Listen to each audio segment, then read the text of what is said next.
দর্শক, আমি বর্তমানে দাঁড়িয়ে আছি রাউজান থানার পাহাড়তলী ইউনিয়নের মহামণি মন্দিরে। স্থানীয়দের মতে ৩০০ বছরের পুরনো এই মেলা পাহাড়ি বাঙালি এবং সমতল বাঙালিদের এক মিলন মেলা।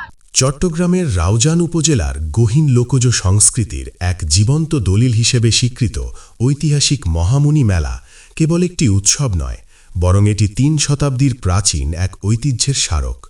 প্রতি বছরের চৈত্র সংক্রান্তি ও বাংলা নববর্ষকে কেন্দ্র করে আয়োজিত এই মেলা রাউজানের আধ্যাত্মিক ও সামাজিক মেলবন্ধনের এক অনন্য উপাখ্যান হয়ে দাঁড়িয়েছে।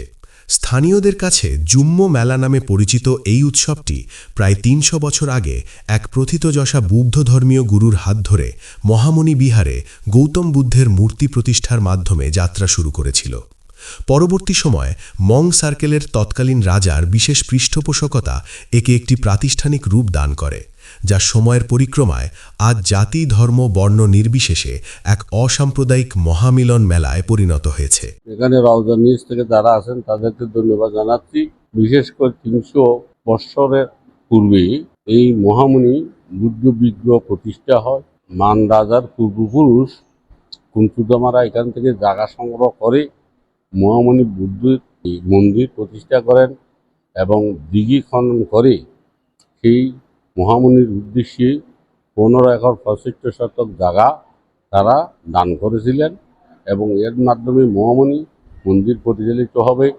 এবং এই মহামণি মন্দির যখন প্রতিষ্ঠা হয় তখন দানবীর কুঞ্চুদামাই এগুলো প্রতিষ্ঠা করেছিলেন এবং তার নাতি খেজুয়া সিং যখন তিনি রাজায় অভিষিক্ত হলেন মং রাজা হিসেবে, তখন থেকে তিনি সেই আবার এই মহামণি মন্দিরকে সংস্কার করেছিলেন। যখন এই মহামণি মন্দির প্রতিষ্ঠা হয়েছিলেন তখন থেকেই এই মহামণি মেলা প্রচলিত হয় প্রায় ৩০০ বছর আগে। এই উৎসবের গভীরতা কেবল এর প্রাচীনত্বের মধ্যেই সীমাবদ্ধ নয়, বরং এটি পাহাড় ও সমতলের মানুষের মধ্যকার সাংস্কৃতিক সেতুবন্ধন হিসেবেও কাজ করে। চৈত্র সংক্রান্তির পুণ্যলগ্নে বৌদ্ধ ধর্মাবলম্বীরা বিহার সংলগ্ন দিঘিতে পবিত্র স্নান ও পূজা অর্চনার মাধ্যমে আধ্যাত্মিক সাধনায় মগ্ন হন। তবে এই ধর্মীয় আবহের সমান্তরালে মেলার প্রাঙ্গণ মুখরিত হয়ে ওঠে বিভিন্ন ক্ষুদ্র নৃগোষ্ঠীর নিজস্ব লোকজ সংস্কৃতি, নৃত্য ও গানের মূর্ছনায়। আদিবাসী ও বাঙালির এই অপূর্ব সহাবস্থান মেলাটিকে এক ভিন্ন মাত্রা দান করে। রাউজান উপজেলার মহামণি গ্রামে মহামণি মন্দিরকে ঘিরে মহামণি মেলা অনুষ্ঠিত হয়। প্রতি বছর ৩০শে চৈত্র পাহাড়ের বিভিন্ন প্রান্ত থেকে পাহাড়িরা আসে, আদিবাসী ভাইয়েরা আসে, ভাই বোনেরা আসে এবং ৩০শে চৈত্র তারা এখানে দিন রাত ব্যাপী এখানে তারা আনন্দ উৎসব করে। এই মহামণি মেলাকে আজকে এই ৩০০ বছর ধরে তাদের ঐতিহ্যকে তারা ধরে রেখেছে এবং তাদেরকে আমরা স্বাগত জানাই। প্রতি বছর যেন এইভাবে আমাদের এই চৈত্র সংক্রান্তির দিনে এখানে এসে উপস্থিত হয়। মেলা উপলক্ষে দেশ বিদেশে অবস্থানরত স্থানীয় বাসিন্দারা পরিবারের টানে নিজ গ্রামে ফিরে আসেন, ফলে পুরো এলাকা এক বিশাল পুনর্মিলনী উৎসবে রূপ নেয়। পহেলা বৈশাখের বর্ণাঢ্য আনন্দ শোভাযাত্রা এবং প্রখ্যাত পণ্ডিত ও মনীষীদের স্মরণে আয়োজিত আলোচনা সভাগুলো এই উদযাপনে যোগ করে নতুন এক বৌদ্ধিক ও সাংস্কৃতিক গাম্ভীর্য। বিশাল এই আয়োজনের সফল সমাপ্তি ও নিরাপত্তা নিশ্চিত করতে স্থানীয় প্রশাসন ও মেলা পরিচালনা কমিটির ভূমিকা অত্যন্ত প্রশংসনীয়। ধারণা করা হয় প্রতি বছর এই মেলায় প্রায় ২ লক্ষাধিক মানুষের সমাগম ঘটে।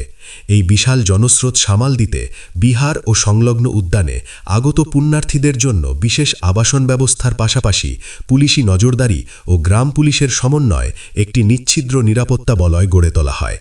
এখানে আসা মূলত এটা একটা তীর্থকেন্দ্র, পুণ্যভূমি বৌদ্ধ ধর্মের জন্য। বৌদ্ধ ধর্মাবলম্বী যারা আছেন তারা সবাই বিশেষ করে আজকের দিনটা মানে পয়লা বৈশাখের আগের দিন আজকের দিনটা হচ্ছে যে পাহাড়িদের জন্য। পাহাড়িরা আজকের দিনে খুব বেশি রকমের এখানে জমায়েত হয়, এখানে মেলা বসে, তারা বুদ্ধকে বন্দনা করে। মহামণি যে বুদ্ধ মূর্তি যেটা আছে, আমাদের এই বুদ্ধ মূর্তিটা অনেক বেশি পুরানা এবং অনেক বেশি সত্য বুদ্ধ। এখানে ওরা সবাই প্রণাম করে বুদ্ধকে বন্দনা করে এবং এখানে সারা রাত ধরে ওদের বিভিন্ন ধরনের প্রোগ্রাম হয়, যেটা হচ্ছে যে আজকে রাতে অনেকজনের বিয়ে হবে এখানে। এটা হচ্ছে পাহাড়িদের জন্য। তো 13 তারিখটা উদযাপন করে পাহাড়িরা, 14 তারিখটা আবার বাঙালিদের জন্য। আমি অবশ্য বাঙালি, আমার কালকে সময়ে অন্যদিকে সময় দিতে হবে বলে আমি আজকে এসেছি। পাহাড়িরা এবং বাঙালিরা সবাই মিলেই আসে।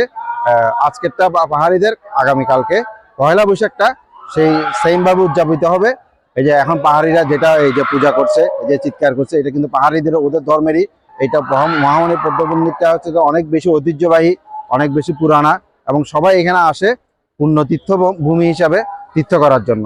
এছাড়া দর্শনার্থীরা যেন হয়রানিমুক্ত পরিবেশে ন্যায্য মূল্যে কেনাকাটা করতে পারেন, সেজন্য নিয়মিত বাজার তদারকির ব্যবস্থাও সচল থাকে। আধুনিকতার প্রবল স্রোতে অনেক লোকজ ঐতিহ্য আজ বিলীন হওয়ার পথে থাকলেও মহামুনি মেলা আজও তার নিজস্ব স্বকীয়তা ও ঐতিহ্যের আবেদনে উজ্জ্বল। সাম্প্রদায়িক ভেদাভেদ ভুলে নতুন বছরকে বরণ করে নেওয়ার এই রীতি চট্টগ্রামের কৃষ্টি ও সংস্কৃতির এক অপরিহার্য অংশ হিসেবে যুগ যুগ ধরে টিকে থাকবে, এমনটাই প্রত্যাশা করা যায়। আহ্বান জানাচ্ছি বর্তমান প্রজন্ম এখন বিশ্ব নবায়নে বিভিন্ন দিকে সেইগুলো আমাদের থেকে হারিয়ে যাচ্ছে। এগুলোকে আমাদের প্রজন্মকে ধরে রাখার জন্য আমি সবাইকে আহ্বান জানাচ্ছি, যাতে আমরা সম্প্রীতির মাধ্যমে এই মেলার মধ্যে আমরা যথার্থভাবে আমরা সেটাকে সংরক্ষণ করতে পারি, এই আশাবাদ ব্যক্ত করছি।